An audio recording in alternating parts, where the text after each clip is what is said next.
My name is Rachel Carter. I'm 32 years old, and if you had asked me a year ago, I would have told you that I had the kind of life most people dream about. I lived in a quiet, tree-lined neighborhood just outside of Austin, Texas, where the houses had wide porches, carefully manicured lawns, and neighbors who waved every time you walked your dog. My husband, Ethan, and I owned a 2-story home with big bay windows and a cozy backyard garden that he tended on weekends. To the outside world, we were the perfect couple, successful, stable, and deeply in love. Every evening, after long hours at my job as a marketing manager for a fashion company, Ethan would hand me a steaming cup of peppermint tea in my favorite white mug. He'd smile, kiss my forehead, and say, "This will help you sleep better."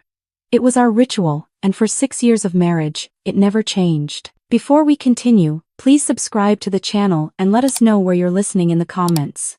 I used to think those small gestures were proof of how thoughtful Ethan was. How lucky I was to have found a man who never forgot the little things that mattered to me. I would sit at our kitchen table, laptop closed, emails silenced, and sip my tea while the stress of the day seemed to fade away. Or at least, that's what I told myself. The truth was, lately, the tea wasn't relaxing me, it was knocking me out. I'd fall asleep on the couch or crawl into bed and wake up the next morning with no memory of how I'd gotten there. At first, I laughed it off. I blamed it on stress at work, on the never-ending demands of the Morrison campaign, on my body simply needing rest. But deep down, a tiny voice whispered that something wasn't right. The exhaustion wasn't normal. No matter how early I went to bed, I woke up drained, as though I hadn't rested at all. My memory started playing tricks on me. I'd forget where I left my phone or my keys, even though I was meticulous about keeping things in their place. Sometimes, I'd notice my laptop slightly moved or papers on my desk shuffled around. I told myself I was imagining it, that maybe I was just distracted or careless. But the pattern kept repeating, and the unease in my stomach grew heavier every day. And yet, every night, Ethan was there, smiling that warm smile of his, sliding the cup of tea across the counter as if nothing in the world was wrong. "Drink up, sweetheart," he'd say, his voice filled with affection. I'd take the cup in my hands, inhale the familiar peppermint scent, and force myself to believe this was love. That this was what safety felt like. But as the nights went on, the bitter undertone in the tea became harder to ignore, and the line between comfort and danger began to blur. Little did I know, that simple cup of tea was the thread that would unravel everything I thought I knew about my husband, my marriage, and my life. It started with little things, the kind of details you almost talk yourself out of noticing. One morning, I woke up groggy, so groggy it felt like I'd been in a coma, not just asleep. My head was heavy, my limbs sluggish, and for a moment I couldn't remember what day it was. I stumbled over to my desk to grab my laptop, but the moment my fingers brushed against the lid, I paused. The surface was warm, too warm for a machine that should have been shut down all night. My heart gave a nervous flutter. I was sure I'd closed it before going to bed, like I always did. That had become a ritual for me, almost a compulsion. Close the laptop, plug in the charger, leave it neatly aligned with the edge of the desk. But this morning, the screen was slightly angled, the trackpad smudged, like someone had been using it. At first, I brushed it off. Maybe I had checked an email and forgotten. Maybe I had dreamed about closing it. But the same thing happened again 2 nights later, and then again a week after that. Each time, the laptop was in a slightly different position, as if someone had been there while I slept. And each time, that sick weight in my stomach grew heavier. It wasn't just the laptop. My work papers, carefully stacked folders filled with client drafts and marketing briefs, sometimes looked shuffled, with corners bent as though someone had thumbed through them. My purse, which I always hung on the same hook near the kitchen door, was once lying on the arm of the couch. Another time, it was half open on the kitchen counter with my wallet inside tilted at an odd angle. My credit cards were still there, my driver's license in its slot, but I couldn't shake the feeling that someone had taken them out, examined them, and then slid them back into place. I wanted to tell myself it was all in my head, the side effects of stress and exhaustion. But the more I tried to dismiss it, the more I noticed. And every time I convinced myself I was being paranoid, another tiny piece of evidence appeared that told me I wasn't. The only constant through all of this was the tea. The peppermint tea Ethan brewed for me every night at 9 o'clock sharp. I used to love that ritual. It was soothing, comforting, a reminder that he cared about me even on my most difficult days. But lately, every sip made my tongue curl. The sweetness of honey was there, the floral freshness of peppermint, but underneath it lingered a bitter edge, sharp and chemical, like a trace of aspirin ground into powder and dissolved in the cup. I tried to ignore it at first. Maybe the tea had gone stale. Maybe the honey had crystallized. But no matter how many boxes of tea Ethan bought, no matter how fresh the jar of honey, that bitterness always remained. And Ethan never missed a night. No matter how late he came home, no matter how tired he seemed, he always placed that mug in front of me and waited, always waited until I'd taken a sip. At first I thought it was sweet, the way he'd linger by the counter or settle into the chair across from me with a gentle smile on his face. He'd ask about my day, tilt his head in that affectionate way he always did when I was stressed. "Long day at the office? You look exhausted," he'd say, his voice tender, caring, but soon, that tenderness started to feel like something else. Like surveillance. His brown eyes would follow every movement, tracking the way I lifted the mug, the way I swallowed, the way I set it back down on the table. If I paused too long between sips, his smile would falter, and he'd say something like, "Not as good tonight?" Maybe I added too much honey. Then, as if covering his unease, he'd reach across the table and squeeze my hand. "I just want you to rest, sweetheart. You've been working too hard." The first time I didn't finish the tea, Ethan noticed immediately. I left half the mug on the counter, telling myself I was too tired to drink it all. Minutes later, Ethan walked back into the kitchen, glanced at the mug, and frowned. "Didn't like it tonight?" he asked softly. His voice was casual, but there was something underneath it, a sharpness that made the hairs on the back of my neck rise. "I'll make a fresh one if it was bitter." End of 9. I laughed nervously, trying to play it off. No, it was fine. Just too hot. I'll drink more tomorrow." Ethan's expression softened again, but the way his eyes lingered on me, unblinking, unsettled me. He kissed my temple and whispered, "I'll hold you to that." That night, I woke up at 3 in the morning to use the bathroom, and when I glanced at the kitchen sink, the mug was gone. Washed. Dried. Put back in its place in the cabinet. Ethan must have come down to clean it while I slept. And still, every morning, I felt like my body wasn't my own. My limbs heavy, my brain foggy, my memory unreliable. I'd forget parts of conversations at work. Forget where I'd parked my car. Forget emails I was sure I'd already answered. My coworkers started joking that I was burning out, but there was nothing funny about the way my reality seemed to blur. Ethan's attentiveness only made it worse. He asked me questions constantly about my deadlines, about my schedule, about my passwords, even. Little things slipped into conversations that, when I replayed them in my head, made no sense. "You should probably keep a copy of your work files on your laptop, right? Just in case?" he said one night, smiling warmly as if it were just a casual suggestion. Another evening, he asked, "Do you ever write down your pins and passwords, or do you just memorize them?" When I teased him for being nosy, he chuckled, kissed my cheek, and said, "Just worried you'll forget." But I couldn't ignore the way he looked at me when he said it, like he was memorizing every reaction, every hesitation. Even my best friend Maya noticed something was off. We met for lunch one afternoon, and she leaned across the table, studying my face. "Rachel, are you okay? You look pale, tired." I shrugged. "Work's been insane. And I don't know. I feel like I can't sleep right. Like I'm always waking up groggy." Maya frowned. "Groggy how?" Like I've been knocked out. Like I'm not just sleeping but unconscious. And when I wake up, things are different. My purse isn't where I left it, my laptop's been moved. It's crazy." Her expression darkened. "That doesn't sound crazy. That sounds like someone's been messing with your stuff." I laughed nervously, but the sound was hollow, even to me. "It's just Ethan and me in the house. Who else could it be?" "Exactly," she said quietly. I wanted to argue, but the words stuck in my throat. Because the truth was, I had already started to wonder the same thing. That night, when Ethan placed the tea in front of me, I hesitated. My hands shook as I lifted the mug, and before the liquid even touched my lips, I could taste that bitterness in the steam. Ethan sat across from me, his chin resting on his hand, his eyes warm and expectant. "Drink up, sweetheart," he said. And for the first time, instead of feeling loved, I felt trapped. The walls of our perfect little home seemed to close in around me as I forced the tea to my lips. And in that moment, I realized something terrifying. This wasn't care, this wasn't love, this wasn't safety. This was control. Subtle, poisonous control, delivered one cup of tea at a time. I smiled weakly at Ethan, pretending everything was normal. But deep inside, my heart was pounding with the kind of fear you don't come back from. Because now I knew. Something was very, very wrong in my marriage. And if I wanted to survive, I needed to figure out exactly what Ethan was hiding behind that perfect smile.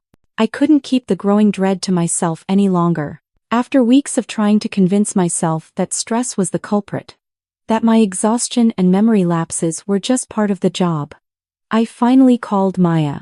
She had been my best friend since college, the one person I could count on to listen without judgment. Maya worked as a lawyer in downtown Austin, sharp, level-headed, and always brutally honest. If anyone could help me make sense of what was happening, it was her. We met at a small cafe we both loved, the kind of place with chipped ceramic mugs and mismatched chairs that made you feel instantly at home. I barely touched my latte. My hands shook as I told her everything, the bitter taste in the tea, the foggy mornings, the laptop that felt warm as if someone had been using it, the papers shuffled, my purse out of place. By the time I finished, Maya had stopped eating her croissant altogether. She just stared at me, her dark eyes narrowed with concern. "Rachel," she said carefully, "you don't think this is just stress, do you? You really think Ethan is doing something to you?" The words hung in the air, sharp and terrifying. I wrapped my arms around myself. I don't want to believe it. I mean, this is Ethan. My husband. The man who makes me dinner. Who calls me when I'm running late, who...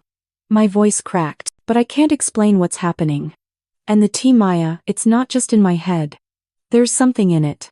Maya leaned forward. Then you need proof. Don't drink it. Next time he gives you the tea, pretend to, but dump it when he's not looking. See what happens if you don't actually swallow it. Her logic was simple, but the idea made my stomach twist. I had built my entire life around trusting Ethan. The thought of deceiving him even just by not drinking a cup of tea felt like betrayal. But what if Maya was right? What if my husband wasn't who I thought he was? That night, I sat at the kitchen table as Ethan prepared the tea, humming softly while the kettle whistled. He placed the mug in front of me like always, his brown eyes warm and affectionate. "Long day?" he asked. I nodded, forcing a smile. "The usual chaos." He chuckled. "Then this will help." I lifted the mug, the steam curling toward my face, carrying that familiar peppermint scent. My pulse hammered in my throat. I tilted the cup to my lips, letting the liquid pool against them before pretending to swallow. Then, while Ethan glanced at his phone, I carried the mug toward the sink, muttering something about wanting to grab a spoon for more honey. My hands trembled as I tipped the contents down the drain, rinsed it quickly, then refilled the cup with plain tap water and just a drizzle of honey. By the time I returned to the table, the mug looked exactly the same. Ethan looked up, smiling as I set the cup down. "Good girl," he said softly when I showed him the empty mug minutes later. The words made my skin crawl, but I forced a smile and said nothing. For the first time in weeks, when I went to bed that night, I didn't collapse into oblivion. Sleep tugged at me, but it wasn't the heavy, suffocating darkness I had grown used to. Instead, I drifted in and out, pinching myself, biting my lip whenever I felt drowsy. My heart pounded every time I heard Ethan's footsteps moving through the house. Around midnight, I heard him come upstairs. He paused at the bedroom door. My eyes were closed, my breathing steady, but every nerve in my body was on fire. Ethan stepped inside, stood over me for a long moment, and whispered, "Rachel? You asleep?" I didn't answer. My lungs burned as I forced them to rise and fall evenly. Finally, he left the room, but instead of climbing into bed, his footsteps retreated down the hall. A few minutes later, I heard the faint creak of the garage door. My pulse spiked. The garage. That locked, off-limits space I had always been told was just for tools and storage. Ethan was meticulous about keeping it locked. He even installed a new deadbolt last year, saying he didn't want strangers snooping if the kids from the neighborhood wandered too close. I'd never questioned it. Until now. The urge to leap out of bed, to run after him and demand answers, was overwhelming. But I stayed frozen, listening. For nearly half an hour, I heard faint noises. The scrape of wood against concrete, the metallic clang of something being set down, the low murmur of his voice as though he was talking to himself. When he finally returned, his footsteps careful, almost too careful, I squeezed my eyes shut tighter. Ethan slipped back into the bedroom and stood there for several seconds, as if making sure I was truly asleep. Then he climbed into bed beside me, slid an arm around my waist, and pressed a kiss to the back of my head. "Sleep well, sweetheart," he whispered. My body went rigid, but I forced myself to remain limp.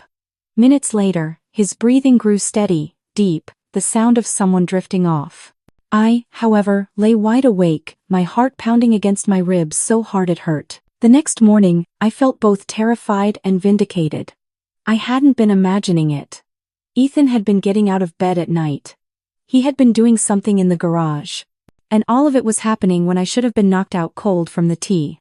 I called Maya as soon as I got to work. My voice was shaky as I recounted everything. He went into the garage. I don't know what he was doing, but it took almost 30 minutes. He thought I was asleep the whole time. End quote.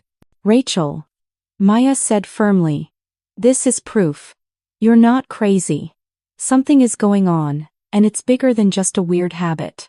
Her certainty both comforted and terrified me. Because if Maya was right, then my husband, the man I had built my life with, was hiding something. Something dangerous.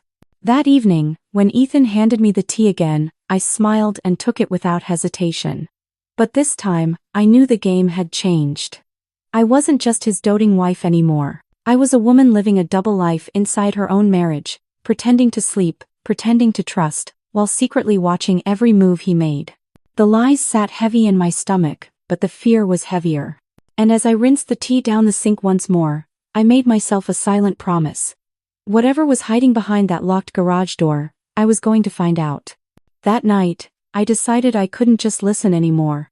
I had to see. Pretending to sleep had already shown me Ethan was sneaking into the garage, but not knowing what he was doing in there was eating me alive.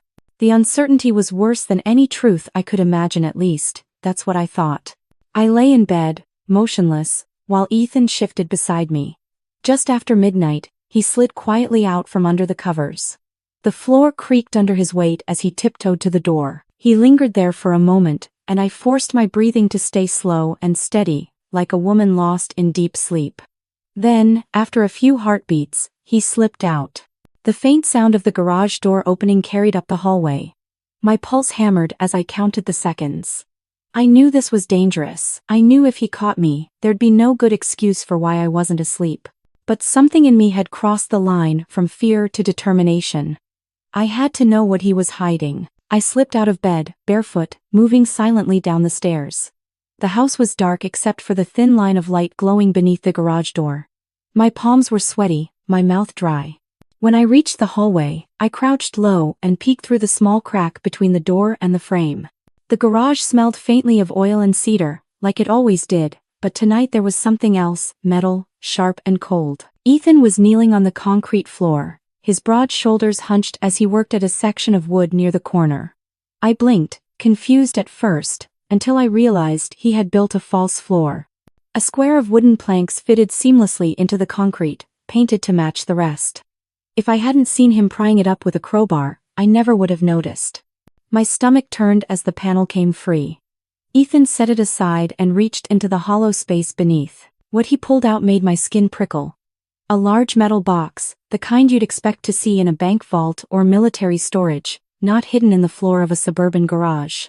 He set it carefully on the ground and opened it with a key he pulled from his pocket. Even from my limited angle, I saw the gleam of cash first.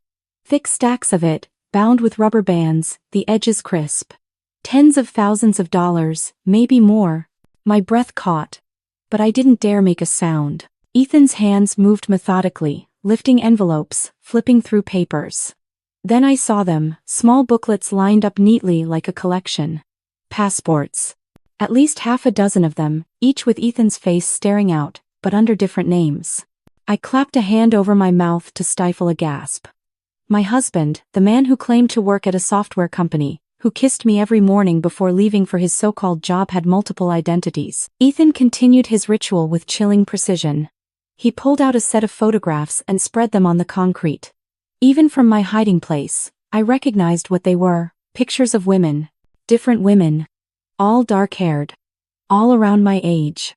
Some looked like they were taken from social media profiles, others from a distance, like surveillance shots. One woman smiled at the camera with her dog. Another was captured stepping out of her office building, unaware of the lens. I pressed my forehead to the door, fighting the urge to vomit. Who were these women? Why did Ethan have their pictures? And then I saw it. A folder with my name printed neatly on the tab: Rachel Carter. Ethan opened it and began leafing through the contents. My birth certificate. A copy of my social security card. Bank account information. Work credentials. Even photocopies of my driver's license and credit cards. He had assembled a complete dossier on me, as though I were a stranger he needed to study, not his wife of 6 years. The room tilted around me, and I gripped the doorframe to steady myself. How long had he been collecting this? Why would he need it? My mind raced through possibilities, each one worse than the last. Identity theft. Fraud. Blackmail. But the pit in my stomach whispered something darker. Ethan reached for a small USB drive and plugged it into a laptop I hadn't noticed on the workbench. The screen glowed faintly, illuminating his face. It wasn't the face of the man I knew. His expression was cold, calculating, a faint smile tugging at his lips as he typed. He looked pleased, almost triumphant. I realized I was shaking. My teeth chattered so loudly, I was afraid he would hear me. I forced myself to step back, to breathe quietly, to stay hidden. For what felt like hours, Ethan went through the contents of the box. He copied information, checked documents against something on his computer, and even spoke quietly into his phone, though I couldn't make out the words. His voice was different, harder, clipped, carrying an accent I didn't recognize. Finally, he began packing everything away. The photographs went back into a neat pile. The passports slid into a zippered pouch. The folder with my name was placed carefully on top of the cache. He locked the box, lowered it into the hollow space, and replaced the wooden floorboard with practiced ease. When he was done, the garage looked exactly as it always had. Ordinary. Harmless. But nothing about what I had just seen was ordinary or harmless. I staggered back from the door, my heart racing so fast I thought it might burst. I scrambled up the stairs and back into bed, pulling the covers up to my chin just seconds before Ethan returned. He slipped under the blankets, warm and solid beside me, and wrapped an arm around my waist. "Sleep well, sweetheart," he whispered again, his voice calm, affectionate, utterly at odds with what I had just witnessed. I lay rigid, every nerve in my body screaming. In his arms, I felt not comfort but captivity. The next morning, sunlight streamed through the curtains, painting the room in soft gold. Ethan was already downstairs making breakfast, humming to himself like nothing had happened. I dragged myself into the bathroom, locked the door, and stared at my reflection. My face was pale, my eyes hollow, my lips trembling. I whispered the words out loud, as if hearing them would make them more real. He has a file on me. The implications pressed down on me like a weight I couldn't shake. Ethan wasn't just hiding something, he was preparing for something. And whatever it was, I was at the center of it. That day at work, I could barely concentrate. Every time my phone buzzed with a text from Ethan. "How's your day going? Don't work too hard." My skin crawled. I could see him in my mind's eye, hunched over that box, sliding photographs of women across the floor, smiling that cold, unfamiliar smile. At lunch, I called Maya and told her everything.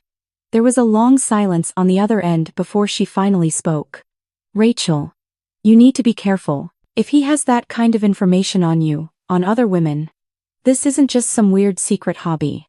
This is criminal." "I know," I whispered. My throat was so tight I could barely breathe. "Don't confront him," Maya warned. "Not yet, you don't know how dangerous he is." Her words sent a chill down my spine. Because deep down, I already suspected she was right. That night, Ethan kissed me like always, handed me my tea, and asked about my day. I smiled, laughed at his jokes, and played the role of loving wife. But inside, Every nerve was on edge, every instinct screaming one truth louder than the rest. The man I married wasn't Ethan Carter. He was a stranger. And that stranger was planning something that could end my life. After that night in the garage, I knew I couldn't survive this on my own. Pretending to be the obedient wife while secretly watching Ethan unravel his double life was a game I couldn't play forever. One slip, one wrong move, and I had no doubt he would know. And if he knew, I wasn't sure I'd live to tell the story. Maya was the first person I called the next morning. I locked myself in my office at work, lowering my voice to a whisper as I recounted what I had seen. The money, the passports, the photographs of women, and most terrifying of all, the folder with my name on it. There was a long silence on the other end before Maya finally spoke. "Rachel," she said carefully, "this is beyond us. You need someone who knows how to deal with people like him." I swallowed hard. "What are you saying?" "I'm saying you need a private investigator. Someone who can dig where we can't. If Ethan's been living a lie, we need proof. Real proof. Otherwise, it's just your word against his." The thought of bringing a stranger into my nightmare made me feel exposed, but I knew she was right. If Ethan was dangerous, if he was planning something, I needed help. 2 days later, Maya introduced me to Detective Mark Hayes. He wasn't the grizzled, trench coat wearing cliché I'd expected. He was in his mid-40s, tall and lean, with a calm, steady presence that made me feel like I could breathe for the first time in weeks. We met at Maya's office downtown, behind closed doors.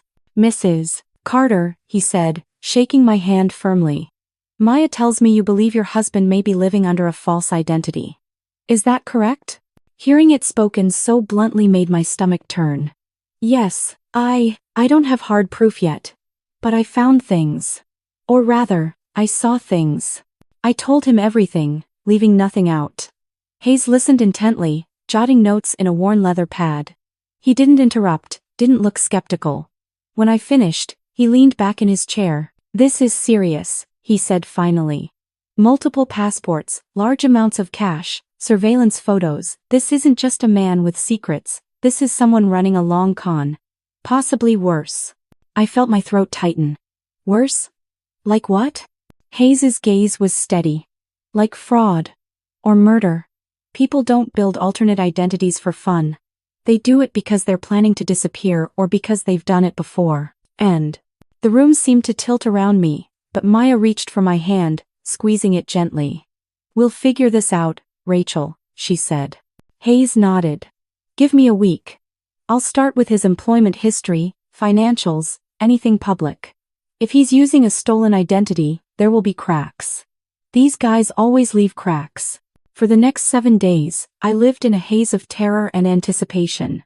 At home, I pretended nothing had changed. I laughed at Ethan's stories, thanked him for the tea, which I secretly poured down the sink, and forced myself to crawl into bed beside him each night while my skin crawled at his touch. At work, I barely functioned. My mind replayed the images of that box on the garage floor, the photographs of women, the folder with my name. Every time my phone buzzed, I jumped, hoping it was Hayes with answers and dreading what those answers might be. On the 8th day, he called. "Rachel," he said, his voice low and grim, "we need to meet. Tonight. Bring Maya." We met at a quiet diner off the interstate, the kind of place where no one looked twice at 3 people huddled in a booth.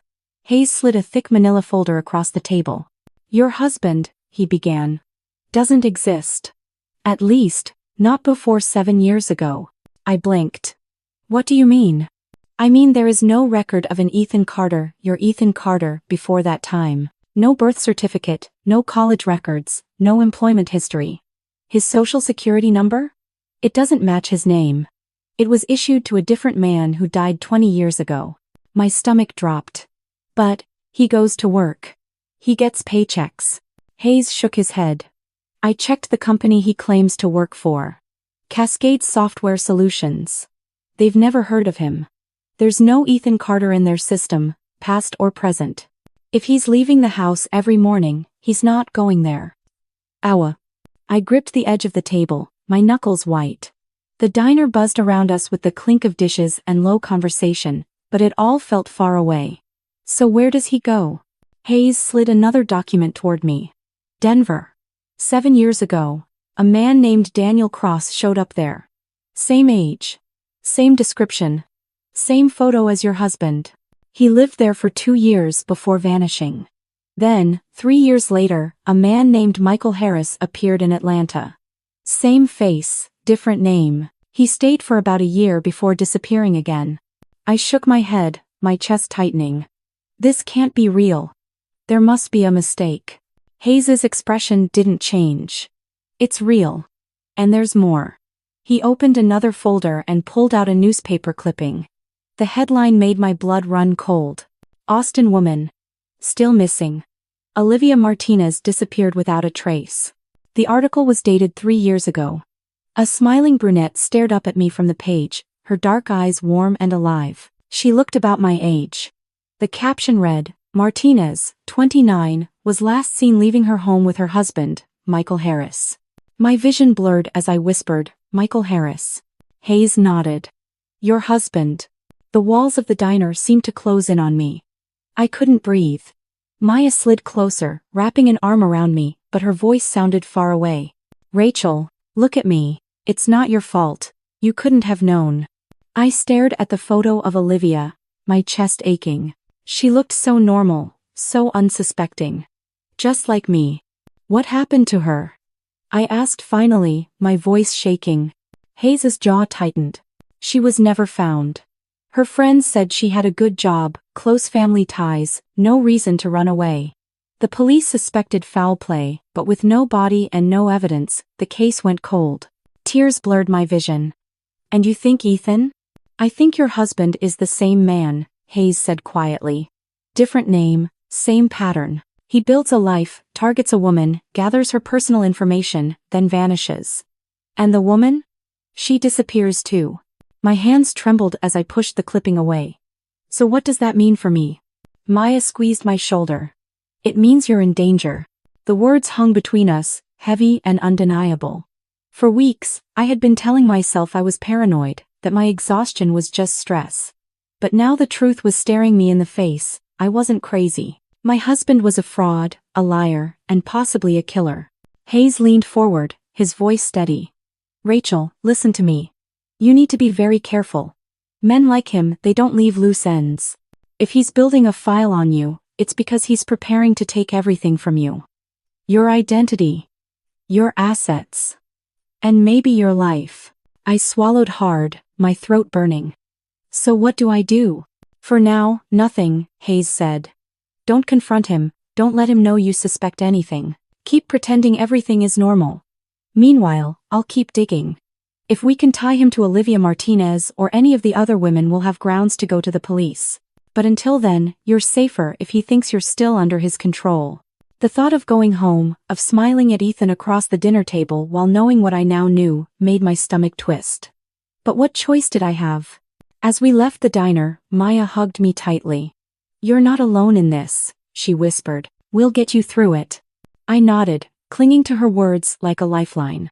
But deep inside, one thought screamed louder than the rest. If Olivia Martinez vanished after marrying him, how long did I have before it was my turn? After Detective Hayes revealed the truth about Ethan's identities and Olivia Martinez's disappearance, I couldn't look at my husband the same way again. Every smile, every kiss on the forehead, every sleep well, sweetheart, felt like a knife disguised as kindness. I'd lie awake beside him at night, staring at the ceiling, wondering how many other women had fallen asleep next to that same smile and never woken up again. But knowing the truth wasn't enough. Hayes was right without proof. It was just my word against Ethan's. And men like him, they were masters at twisting stories, at playing the perfect husband for the world while hiding the monster underneath. If I went to the police now, Ethan would claim I was paranoid, delusional, maybe even unstable. And with his careful charm, they might believe him. So I needed proof. Hard, undeniable proof. Maya helped me choose a small recording device, something that looked like a USB charger but could record both audio and video. I plugged it discreetly into the outlet behind our living room couch, angled so it faced Ethan's home office door. Another I slipped inside a decorative vase in the hallway, and a third I placed in the bedroom, disguised as a phone charger. Every device synced to my laptop, uploading automatically to a cloud folder that Ethan couldn't access. Setting them up felt like stepping into enemy territory. I had to move quickly, quietly, always alert for Ethan's footsteps. Every creak of the floorboard made my heart stop. By the time I was finished, my palms were slick with sweat. I told myself it was worth it. If I wanted to survive, I had to know what Ethan was planning. It didn't take long. 3 nights later, I pretended to sip the peppermint tea like always, dumping it down the drain, when Ethan stepped away. I made a show of yawning, kissing him goodnight, and climbing into bed. My body lay still under the blankets, but my mind was buzzing. I had left my laptop open on the nightstand, the recording devices syncing silently. At around 12:30 a.m., Ethan got up. I cracked my eyelids just enough to see him standing over me, studying my face. Then, satisfied, he left the room. My heart hammered as I reached for my phone, opening the remote feed to the living room camera. There he was, pacing in front of his office, phone pressed to his ear. His voice, when it came through the tiny speaker, was nothing like the soft, loving tone he used with me. It was sharp, clipped, carrying an accent I still couldn't place. "The timeline is still on track," he said. My blood ran cold. "Yes. Accounts will be ready for transfer tomorrow night." "No, she doesn't suspect anything. She thinks I'm still in control." He paused, listening. Then he nodded. "Yes. I'll clean it up. No loose ends, this time." I pressed my hand against my mouth to keep from gasping. "This one is different," he continued. "She has access to more resources, but she's easy to manage. A little slower than the others. Too trusting. Next week, it'll all be finished." Next week. The words echoed in my mind like a death sentence. Next week, I would be gone. Next week, I would be Olivia Martinez, another smiling face on a missing persons poster, another cold case no one would ever solve. Ethan ended the call, his face illuminated by the blue glow of his phone. And then I saw something that turned my stomach inside out. He smiled. That same cold, satisfied smile I'd glimpsed in the garage. The smile of a man who thought he was untouchable. I sat frozen in bed, tears stinging my eyes, listening to the sound of him moving through the house. He was humming softly, as if nothing in the world was wrong. As if he hadn't just planned the end of my life. When he returned to bed, I forced my body to stay limp, my breathing steady. He slid under the covers, pressed a kiss to my shoulder, and whispered, "Sleep well, sweetheart." I wanted to scream. Instead, I lay there until his breathing grew deep and even. Only then did I allow the tears to fall. Silent, hot tears soaking into the pillow, tears for the life I thought I had, for the man I thought I loved, and for the terrifying reality that I was living on borrowed time. The next morning, I woke to the smell of coffee and bacon. Ethan stood at the stove, spatula in hand, smiling like the perfect husband. "Thought I'd spoil you today," he said cheerfully. "You've been working so hard." I forced a smile, my hands trembling as I took the plate he offered. "Thanks, honey, that's sweet." Ender. Inside, I wanted to vomit. Sweet? He was planning my death. And I was expected to eat breakfast like nothing had changed. At work, I locked myself in my office and pulled up the recordings. Watching Ethan pace the living room, hearing his voice say those words, "Next week, it'll all be finished," made my stomach twist, but it also lit a fire inside me. This wasn't paranoia anymore, this was proof. I called Maya, my voice barely a whisper. He said next week. "Maya," he said, "next week it would all be finished." She sucked in a sharp breath. "Rachel, listen to me. You need to get out of that house." "I can't," I whispered. "If I leave now, he'll know I'm onto him. And if he knows..." I trailed off, unable to finish. There was silence on the other end. Then Maya said, "Okay. Then we need to play this carefully. Keep collecting evidence. Don't let him suspect anything. I'll talk to Hayes, maybe he can help us move faster." R.E. That night, when Ethan brought me my tea, I forced my hands not to shake as I accepted it. "Drink up, sweetheart," he said, watching me closely. I raised the cup to my lips, let the liquid touch my tongue, then smiled faintly. "Perfect, as always." His eyes softened, and he leaned in to kiss my forehead. "I'm glad you like it." I smiled back, but inside, my thoughts were screaming. "Next week." He said next week. For the next several days, I lived in a nightmare of pretending to sleep, pretending to laugh, pretending to love. Every moment was a performance, a fragile mask that I couldn't let slip. Behind that mask, I monitored the recordings obsessively, catching fragments of Ethan's calls. Words like transfer, timeline, and cleanup became the soundtrack of my life. One night, I heard him say something that made my blood freeze. "No, she won't be a problem. She trusts me." Thursday morning. "Yes, it'll look like an accident." Thursday morning. I marked the date in my mind, my heart pounding so hard I thought it might crack my ribs. I had less than a week to stop him. Less than a week to escape. But how? If I ran, he'd find me. If I confronted him, he'd kill me. The only option was to keep gathering proof, to give Hayes and Maya enough to bring him down. So I smiled. I laughed at Ethan's jokes. I let him kiss me goodnight. And every time he whispered, "Sleep well, sweetheart," I whispered back in my mind, "Not yet. Not tonight. I'm not done fighting." By the time Thursday loomed just 2 days away, I felt like I was living inside a countdown clock. Every smile Ethan gave me, every brush of his hand against mine, every cup of tea he placed in front of me felt like a reminder that my life had an expiration date. I could still hear his voice in my head from the recordings. Thursday morning. It'll look like an accident. I knew I couldn't run. Hayes and Maya made that clear. If I bolted, Ethan would know I suspected, and a man like him, cold, calculated, wouldn't hesitate to act early. My only hope was to let him believe his plan was still working. To let him think I was still under his thumb. Until the moment he slipped. That's when Detective Hayes laid out the plan. "We wire you up," he said, his voice steady across the table in Maya's office. "You confront him. We'll be outside, listening. The second he makes a move, we come in." My stomach turned. "You want me to confront him?" "Hayes, he's dangerous. You've seen what he's capable of." "I know," he said. "But we need him to incriminate himself in real time.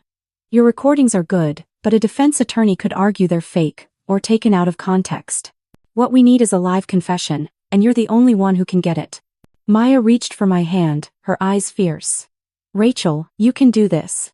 He's underestimated you from the beginning. He thinks you're weak, that you're still asleep. But you're not. You're awake. And we'll be there. Every step of the way." I wanted to say no. Every instinct screamed to run, to vanish, to never see Ethan's face again. But I also knew if I didn't stop him now, he would find another Rachel, another Olivia, another unsuspecting woman who thought she was marrying the love of her life. And she wouldn't get the chance I had. So I nodded. "Let's do it, Emter." The night of the sting, my body felt like it wasn't mine. Hayes fitted me with a small microphone, hidden in the lining of my blouse. Tiny earpieces were disguised as earrings, letting me hear his voice. Officers positioned themselves in unmarked cars around the neighborhood, while Maya sat in a van down the street, monitoring everything. All I had to do was act natural. Pretend it was just another night. Pretend I wasn't about to shatter the illusion of my marriage in one sentence. When Ethan came home, he was carrying Thai takeout, my favorite. He set the bags on the table and kissed my cheek. "Thought I'd spoil you," he said warmly. I forced a smile, my pulse hammering. "That's sweet." We ate in silence, the clink of chopsticks on plates louder than usual. Ethan kept glancing at his watch, as if he were timing something in his head. I tried to swallow, but my throat was dry, my mouth desert parched. Then, when the moment felt right, I set my chopsticks down. My hands were trembling, but I laced my fingers together and forced myself to look into his eyes. "I know about the tea," I said quietly. Ethan blinked, his expression carefully neutral. "What do you mean?" "The bitter taste. The way I've been sleeping too deeply.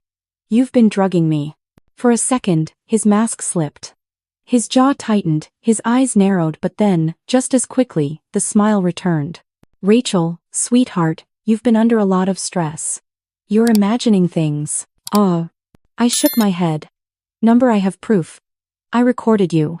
That made him freeze. His smile faltered, his eyes sharp and cold now. "You recorded me?" My chest was tight, but I pressed on. "I saw what's in the garage. The money. The passports. The photographs of women. Olivia Martinez." The name hit him like a bullet. For the first time since I'd known him, Ethan looked caught off guard. His eyes flickered, his lips parted in something like surprise. Then, slowly, he leaned back in his chair and let out a low, humorless laugh. "Well," he said softly, "I suppose the game's up." Every hair on my body stood on end. His voice was different now, stripped of affection, stripped of charm. Cold. Hard. "You really think you're clever, don't you?" He continued, his smile twisting into something sharp. "But you don't understand what you're dealing with, Rachel. Men like me, we don't just disappear because you caught a glimpse of the curtain. We finish what we start." My breath caught. Under the table, my hands gripped my thighs so tightly my nails dug into my skin. Hayes's voice whispered faintly in my ear. "Keep him talking. We're moving in." I swallowed hard. "Then tell me. Who are you, really?" Ethan's eyes gleamed. "Who am I? I'm whoever I need to be. Ethan Carter. Daniel Cross. Michael Harris. Doesn't matter. What matters is I take what I want, and no one ever sees it coming. Women like you. You're too easy. Too trusting. You hand me your life on a silver platter. Like Olivia did." I asked, my voice trembling. Something flashed in his eyes, anger, satisfaction, maybe both. "She was careless. You almost were too. But unlike her, you figured it out." His hand slid into the pocket of his jacket. "And that makes you dangerous." My pulse spiked. I saw the faint glint of glass as his fingers closed around something. Hayes's voice snapped in my ear. Now, the front door burst open with a crash, and shouts filled the air. "Police! Hands where we can see them!" Ethan's head whipped toward the sound, his eyes wide. But instead of raising his hands, he yanked the vial from his pocket, a small glass container filled with clear liquid. His other hand fumbled for a syringe in his jacket. I gasped, pushing back from the table just as Detective Hayes and 2 officers surged into the dining room, guns drawn. "Drop it now," Hayes barked. Ethan's gaze flicked to me, then to the vial, then back to the officers. For a terrifying moment, I thought he might lunge across the table at me, but instead, he laughed. A sharp, bitter sound. "You think you've won? Drop it!" Hayes shouted again. Ethan sneered. "She was supposed to be finished by Thursday. Now she'll just watch me walk away." He moved as if to hurl the vial, but Officer Martinez grabbed his arm and slammed him against the wall. The vial slipped from his fingers, shattering on the hardwood floor. The sharp scent of chemicals filled the room. I stumbled back, my chest heaving, as 2 officers wrenched Ethan's arms behind his back and cuffed him. Hayes kicked the syringe out of reach. "You're under arrest for attempted murder, identity theft, fraud, and conspiracy," Hayes said, his voice low and hard.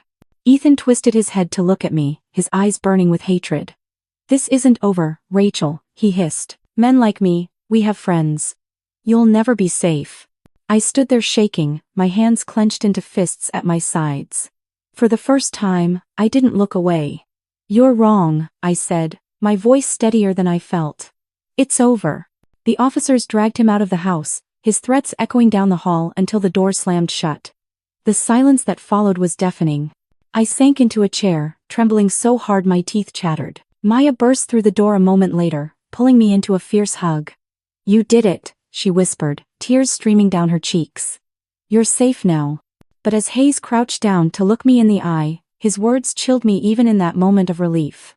"He's not just a con artist, Rachel," he said quietly. "He's a predator. And now that we've got him, we're going to uncover just how many women he's done this to. Olivia Martinez wasn't the first, and if we hadn't stopped him tonight, you wouldn't have been the last." The days after Ethan's arrest blurred together in a haze of interviews, court documents, and sleepless nights.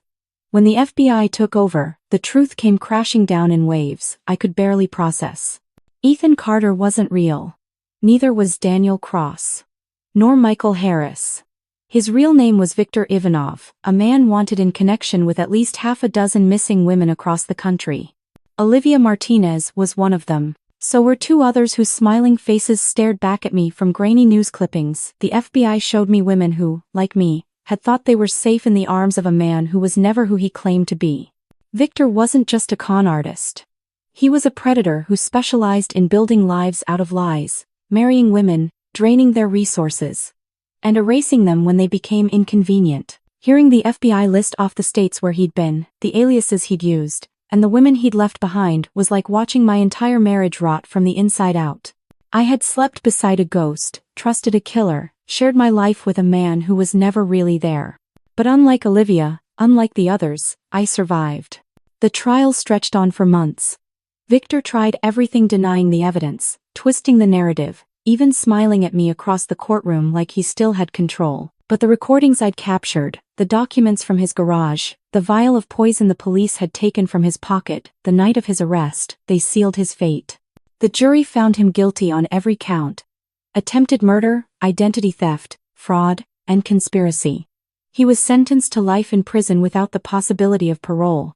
For the first time in years, I felt like I could breathe again. But breathing wasn't the same as living.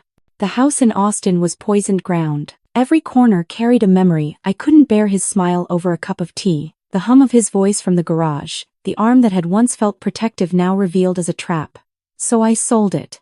Packed everything I owned into a moving truck, and with Maya by my side, I drove west until the ocean stretched out before me.